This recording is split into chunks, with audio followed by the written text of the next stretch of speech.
Labadiena, mano vardas Tomas Lagunavičius ir šiandieną mes tęsėme mūsų užsiėmimus. Mes treniruojam aktoriaus psichofizinės įvairiausias savybės. Tai pirmą mūsų užsiėmimę mes pradėjom nuo raumenų įtampos kontrolės.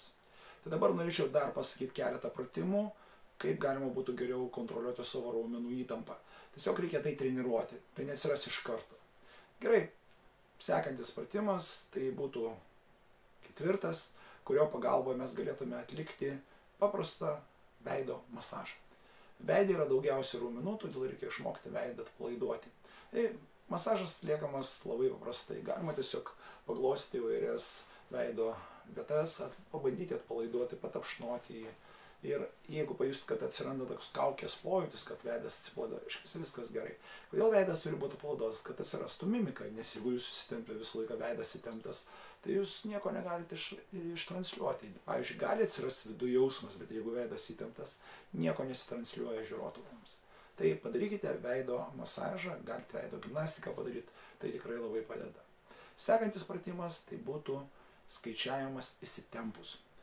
Padaryti reikia pratimą labai paprastai. Paimti, įtempti visus kūno raumenis ir pabandyti, pavyzdžiui, padalinti 4835 iš 12. Pabandykit, įtempiam raumenis 4835 ir pabandom padalinti iš 12. Vienu ir tuo pačiu metu turit du dėmesio centrus. Turit vienas dėmesio centras, ar jūsų kūnas įtemptas, ar visi kūno raumenys įtempti. Antras, bandote atlikti dalybos veiksmą galvoje.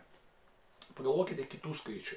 Pabandykite jos vienaip arba kitaip padalinti didelius skaičius, kurie būtų ten 1000 ir bandykite tuo pačiu metu kontroliuoti savo kūno įtampą.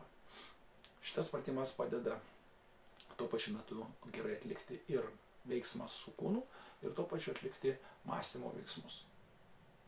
Noriu tiesiog pasakyti, jeigu jūs atliekate pratimą vieną paskui kitą, tai pavyzdžiui, kada atlikot vieną pratimą, tiesiog paspauskit pauzę įraše, padarykit pratimą ir paskui vėl paimkite ir darykite sekantį.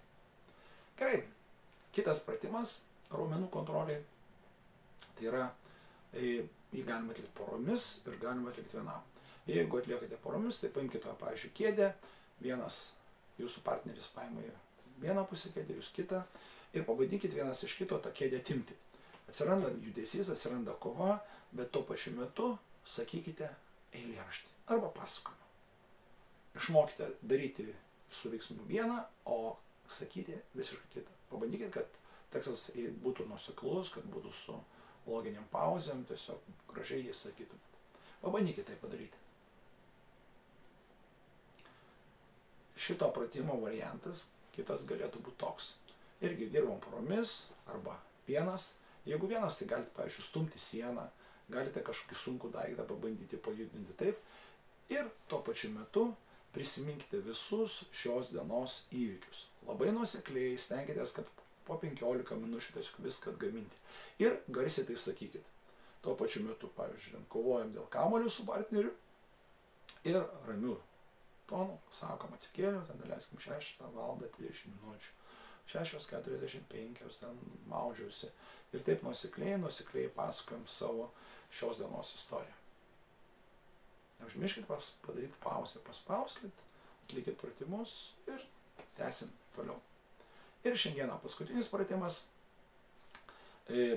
Paslėpkite kažkur tai daiktą.